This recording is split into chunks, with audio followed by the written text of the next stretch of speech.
Bonjour à toutes, bonjour à tous, bienvenue sur Comics Party, j'espère que vous avez la forme. Aujourd'hui, on se retrouve pour un nouveau Sur les traces 2, ça faisait un petit moment, et on s'intéresse à un personnage dont on a appris il y a quelques jours qu'elle allait avoir sa propre série solo sur la CW dans quelques temps, sans doute en 2019. Il s'agit bien sûr de Batwoman, direction donc Gotham City.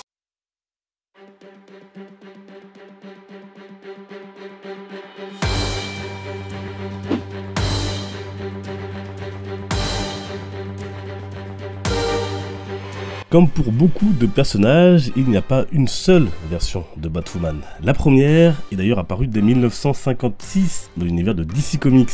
Elle a été créée par l'un des papas de Batman, Bob Kane, et Sheldon Moldoff. Il s'agissait de Katy Kane, une cousine de Bruce Wayne, qui sera plus utilisée pour des intrigues amoureuses. Il s'agissait à l'époque de faire taire notamment des rumeurs d'une supposée homosexualité de Batman. Mais celle qui nous intéresse ici porte un nom très similaire, Kate Kane, pour Catherine. On la découvre en 2006 à travers les événements du titre 52, actuellement publié par Urban Comics en France. On y découvre une multitude de nouveaux personnages, héros dans un monde sans la Trinité, c'est-à-dire sans Superman, Batman ni Wonder Woman. Elle y fait notamment équipe avec une certaine Renée Montoya, officier de police de Gotham, avec qui elle vivra une histoire d'amour. Il faudra attendre quelques années pour que le personnage soit développé par Greg Rucka. On apprendra notamment qu'elle est la fille d'un ex-marine. Puis arrive l'ère New 52, et sa nouvelle série en 2011 par Blackman et Williams. Ici, exit sa relation avec Montoya, elle sort désormais avec une certaine Maggie Sawyer qu'elle demandera même en mariage. Une demande classée sans suite d'ici, officiellement ne voulant pas que ces héros sombres puissent être heureux.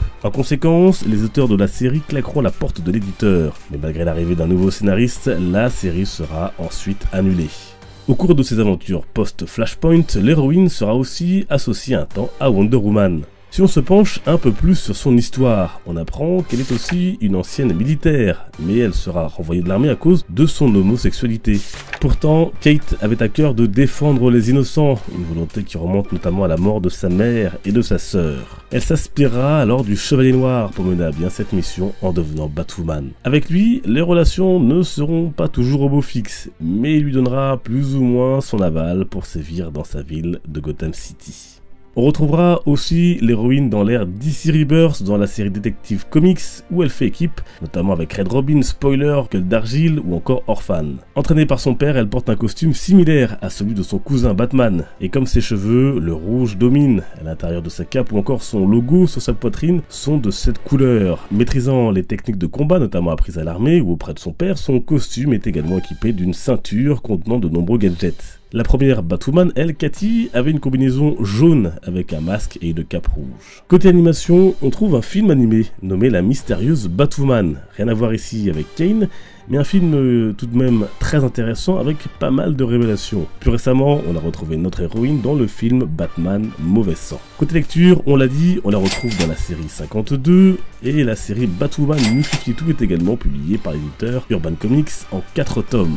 Attention aux yeux, visuellement, c'est tout simplement magnifique. Enfin, la série Detective Comics Rebirth est actuellement disponible chez Urban toujours. On la retrouve notamment dans le tome 1 où elle est assez mise en avant, notamment sa relation avec son cousin Bruce Wayne et son père complexe. Enfin, comme on l'a évoqué en début d'émission, on la découvrira dans la prochaine saison de Arrow avant qu'elle ne bénéficie de sa propre série en 2019 dans le Arrowverse de la chaîne américaine CW.